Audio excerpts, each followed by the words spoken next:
Personne ne s'attendait à ce que cette mondiale soit celle qui réécrirait les règles. Pas comme ça.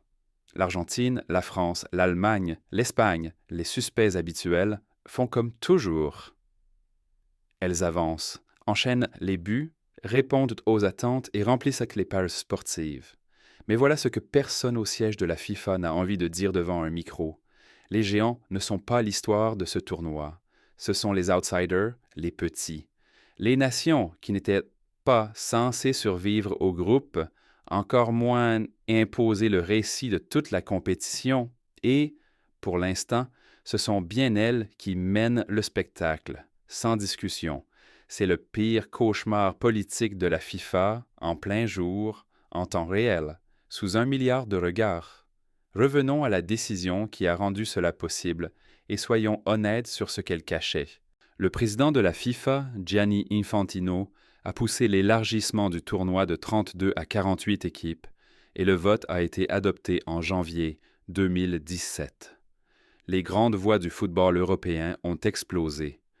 L'Association européenne des clubs, qui représente plus de 200 clubs et dont le Bayern Munich, Barcelone, Manchester United et Chelsea, y a vu une prise de pouvoir.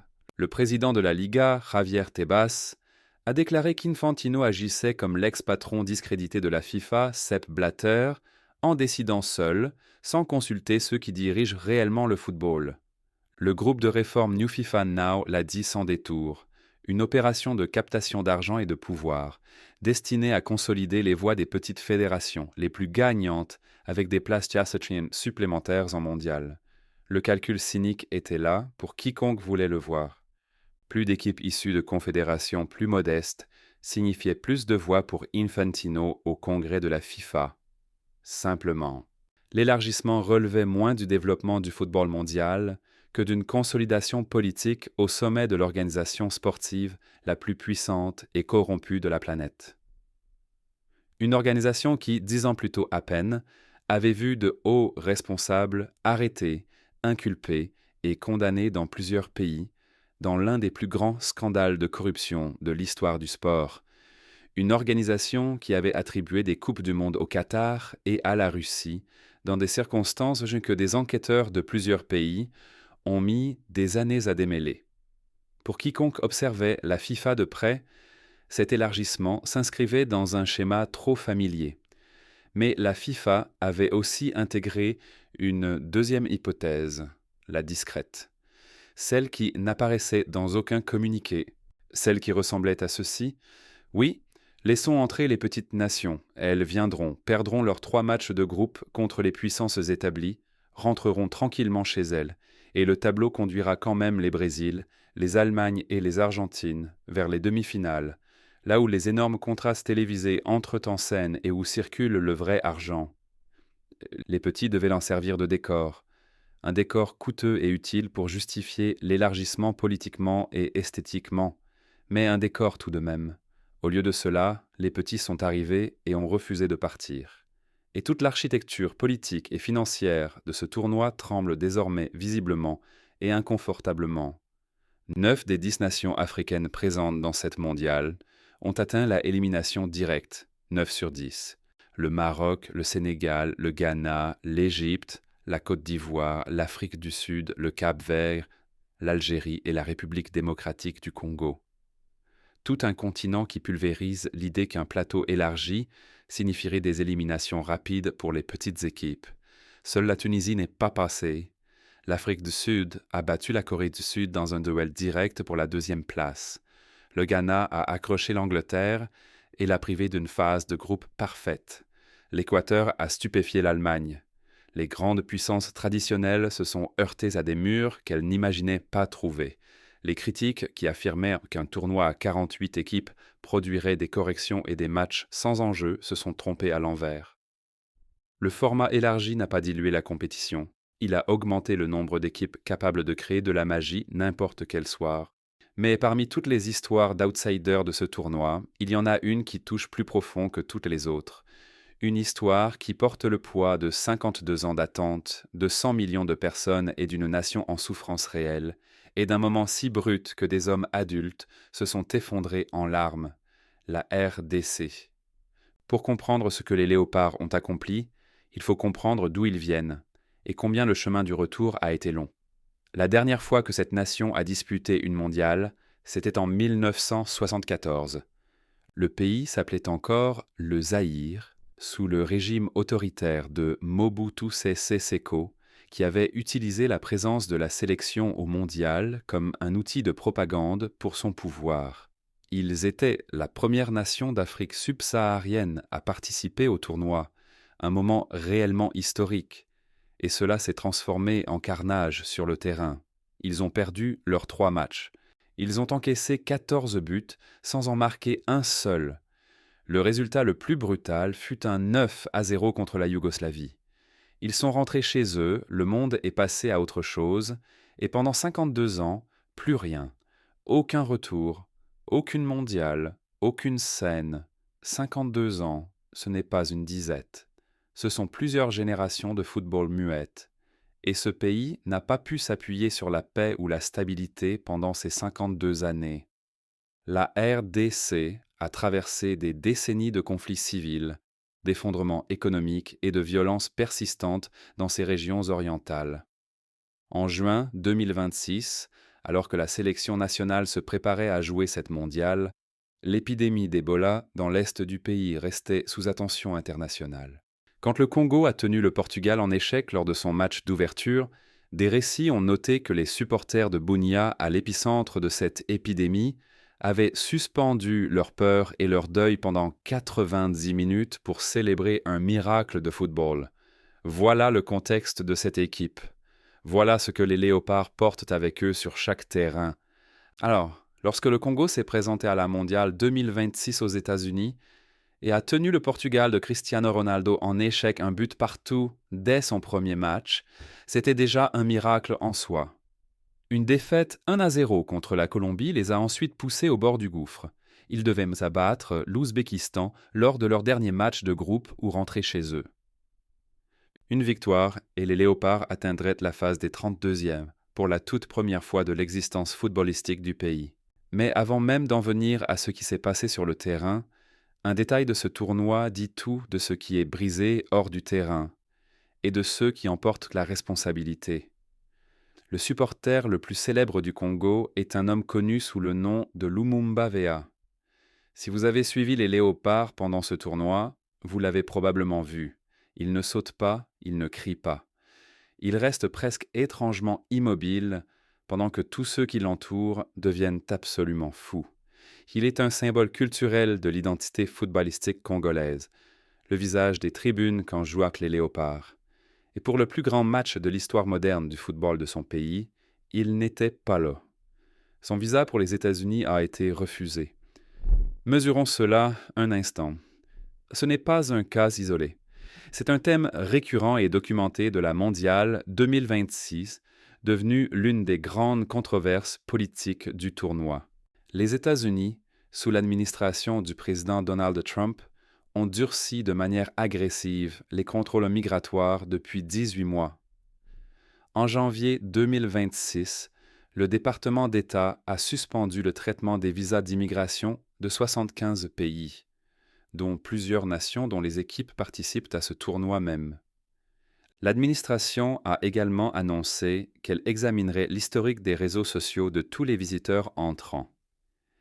Et même si les visas touristiques restaient techniquement accessibles aux spectateurs de la mondiale, la réalité pour des millions de supporters d'Afrique, du Moyen-Orient, d'Asie centrale et d'Amérique latine a été un mur de refus, de retard, de confusion et de peur. Les chiffres sont stupéfiants dans un tournoi que la FIFA a présenté comme une célébration mondiale. Quelques 90 supporters marocains ont vu leur visa refusé alors qu'ils avaient déjà assisté à de grands événements sportifs internationaux sans le moindre problème. Au moins 15 membres du staff de soutien de la sélection iranienne se sont vus refuser l'entrée et la Fédération iranienne de football a publiquement accusé les autorités américaines d'avoir entièrement révoqué des allocations de billets pour des matchs de phase de groupe. Un grand arbitre somalien nommé Omar Artan s'est vu refuser l'entrée à l'aéroport de Miami alors qu'il détenait un visa américain valide, et tous les documents requis mettant fin, sur le tarmac d'un aéroport américain, a sa chance d'entrer dans l'histoire comme le premier officiel somalien d'un match de mondial. Des journalistes iraniens et issus de plusieurs pays africains ont signalé des refus ou des visas restrictifs à entrée unique qui rendaient une vraie couverture du tournoi presque impossible. Le maire de New York a publiquement relié cette crise à des préoccupations migratoires plus larges, estimant que la portée mondiale du football était indissociable des communautés immigrées qui ont construit et font vivre ce sport dans le pays. Les critiques du monde du football ont défendu le même argument sous l'angle sportif. La FIFA a vendu au monde un tournoi de l'unité organisé sur 3 nations, les États-Unis, le Canada et le Mexique, puis une part significative de ceux qui font un mondial n'a pas pu entrer physiquement dans le pays hôte. La FIFA a surtout répondu par le silence. Il y a aussi une couche à nommer. Les propres statuts de la FIFA engagent l'organisation à respecter des principes antidiscrimination et d'accès universel. Quand la politique migratoire du pays hôte crée une mondiale à 2 vitesses, où certains supporters, officiels et médias entrent librement et d'autres, en pratique, ne le peuvent pas, cela contredit directement ces principes affichés. Pourtant, la réponse de la FIFA a été de traiter le problème discrètement par voie diplomatique, tout en célébrant bruyamment le spectacle en public.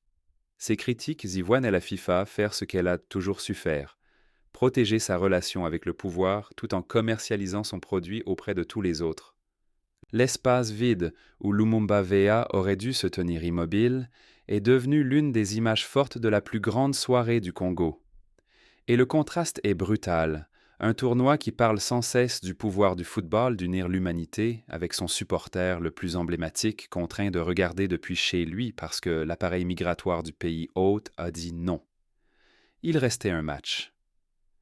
Et le poids qui pesait sur ces 11 joueurs congolais était un poids que peu d'athlètes porteront. Quelques heures avant le coup d'envoi, le président de la RDC a publié un message personnel adressé à l'équipe. Il leur a dit que plus de 100 millions de Congolais se tenaient derrière eux. Pas seulement qu'ils les regardaient, qu'ils étaient derrière eux, familles, anciens, soldats, ouvriers, enfants à l'école, des communautés en zone de conflit, la diaspora dispersée sur tous les continents, 11 hommes portant le rêve collectif de 100 millions de personnes. Et, au début, ils ont cédé sous ce poids. L'attaquant Yohan Wissa, l'attaquant de Newcastle United, écarté de la sélection congolaise pour la Coupe d'Afrique des Nations 2025, est arrivé dans ce tournoi avec quelque chose à prouver, a reconnu ensuite qu'il avait très mal commencé le match. Submergé par le moment. L'Ouzbékistan a failli marquer après seulement 20 secondes, mais l'action a été annulée pour hors-jeu. Puis ils ont marqué à la 9e minute et cette fois le but a été valide. Une égalisation congolaise a été annulée par le VAR pour main. Le cauchemar prenait forme en temps réel. Puis quelque chose a basculé. Le Congo a obtenu un pénalty. Wissa s'est présenté et a marqué, un partout. Le public a soufflé. Les Léopards ont commencé à jouer avec une liberté qui manquait au début, celle qui arrive quand on cesse de contrôler l'histoire et qu'on joue. Ils ont inscrit un 2e but pour passer devant. Et puis, au cœur du temps additionnel, avec 52 ans sur les épaules et 100 millions de personnes devant leurs écrans, Wissa a enroulé une frappe magnifique dans le petit filet opposé. 3-1, c'était terminé. Les joueurs sont immédiatement tombés au sol. Certains se sont effondrés les uns contre les autres. D'autres sont restés figés, incapables de comprendre ce qu'ils avaient fait. Première victoire de l'histoire en mondial. Première qualification de l'histoire pour une élimination directe. Première fois depuis 1974, depuis le Zaïre, depuis Mobutu, depuis un autre pays, un autre monde, que cette nation avançait dans une mondiale. Wissa a ensuite prononcé une phrase qui mérite de rester après ce tournoi. Il a dit « Nous venons de loin ». De rien pour être ici. Maintenant, nous écrivons notre histoire avec un stylo noir. Nous devons être fiers. De rien à la ronde des 32. Leur récompense, l'Angleterre. L'équipe de Tuchel a terminé en tête du groupe L avec un 2-0 contre le Panama, grâce à des buts de Jude Bellingham et Harry Kane en seconde période. L'Angleterre n'a pas été spectaculaire en phase de groupe, mais elle a été efficace, maîtrisée, et elle est largement favorite pour avancer face au Congo. Mais le capitaine Chancellor Mbemba, le joueur le plus capé de l'histoire congolaise avec 112 sélections, a regardé directement la caméra après le match contre l'Ouzbékistan et a dit à l'Angleterre que les léopards étaient prêts. Wissa l'a formulé avec plus de tranchant. Les lions nous attendent. Nous savons comment réagir. L'Angleterre va affronter une équipe qui n'a absolument rien à perdre et qui porte 52 ans d'histoire sur ses épaules. C'est ce qu'il y a de plus dangereux dans le football à élimination directe. Et le Congo n'est pas seul dans ce tournoi. Le Cap-Vert, archipel d'un peu plus de 500 000 habitants pour son premier mondial, a traversé toute la phase de groupes invaincus sans gagner un seul match. 3 nuls contre l'Espagne, contre l'Uruguay, contre l'Arabie saoudite. Ce bilan a suffi pour prendre la 2e place du groupe H et une place en élimination directe. Le Cap-Vert est devenu la plus petite nation en population à avoir jamais dépassé les groupes d'un mondial. Sa récompense, c'est l'Argentine de Lionel Messi, championne du monde en titre, au Hard Rock Stadium de Miami, le 3 juillet, le Hard Rock Stadium où Messi joue avec l'Inter Miami. Le Cap-Vert entrera dans le stade de Messi pour tenter ce qui serait le plus grand exploit de l'histoire de la mondiale. Le Canada, comme co-organisateur, a connu sa propre histoire remarquable. Avant 2026, le Canada avait disputé une mondiale sans jamais marquer le moindre but. Pas un seul dans toute son histoire footballistique. La géographie a toujours joué contre lui. Un pays où les hivers rudes compliquent le développement des joueurs toute l'année, une nation où le hockey et le basket captent les talents athlétiques qui pourraient autrement se tourner vers le football chez les jeunes. Puis ce tournoi est arrivé sur son sol, et le barrage a cédé. Le Canada a marqué son tout premier but en mondial. Il a remporté son tout premier match de mondial. Puis il est allé battre son adversaire suivant 6-0, une démolition, pour sortir des groupes pour la première fois. 3 records effacés en une semaine, chez lui. Le Mexique, l'autre pays co-organisateur, a suivi une voie totalement différente, moins miraculeuse, plus méthodique. Une phase de groupe parfaite, 9 points en 3 matchs, et sans doute l'une des équipes les mieux organisées du tournoi au moment d'aborder les matchs à élimination directe. Et c'est ici que la dimension politique de l'élargissement entre en collision avec la réalité sportive de la manière la plus inconfortable pour la FIFA et sa direction. La mondiale à 48 équipes reposait sur une projection financière. Plus d'équipes, plus de matchs, plus de créneaux télévisés garantis pour des marchés commerciaux puissants et une architecture de tableaux pensée pour conduire les nations glamour et bancables, l'Argentine, le Brésil, la France, l'Angleterre, l'Allemagne, l'Espagne, vers les derniers tours, là où les grands contrats télévisés rapportent. C'était le plan. Les petites nations n'étaient pas censées être encore là à ce stade, elles étaient censées être déjà dans des avions de retour. Mais le Congo est toujours là, directement placé entre l'Angleterre et les quarts de finale. Le Cap-Vert est toujours là, entre l'Argentine et une 2e défense consécutive de son titre. Chaque outsider qui gagne un match de plus renvoie une tête d'affiche à la maison plus tôt que prévu. Chaque surprise déchire un autre morceau des projections financières sur lesquelles la FIFA a bâti l'élargissement. L'ironie est presque trop parfaite. Infantino a élargi le tournoi en partie pour créer de la loyauté politique et obtenir le soutien électoral des petites fédérations de football. Et maintenant, ce sont précisément ces petites nations qui menacent Nîmes de détruire les affiches rentables des derniers retours, celles qui étaient censées justifier la logique financière de l'opération. L'élargissement devait être son héritage politique. Il devient ce que ni lui ni ses partenaires n'avaient prévu. Il existe aussi une question plus dure et plus laide sous tout ce football. Une question que ce tournoi continue de forcer à apparaître, que la FIFA le veuille ou non.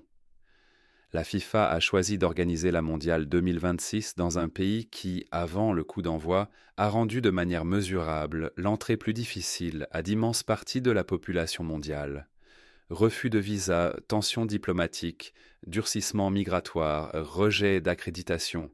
Ce ne sont pas des cas rares, ce sont des schémas documentés et largement répandus qui touchent des supporters, des journalistes, des officiels d'équipe et des arbitres venus de dizaines de pays.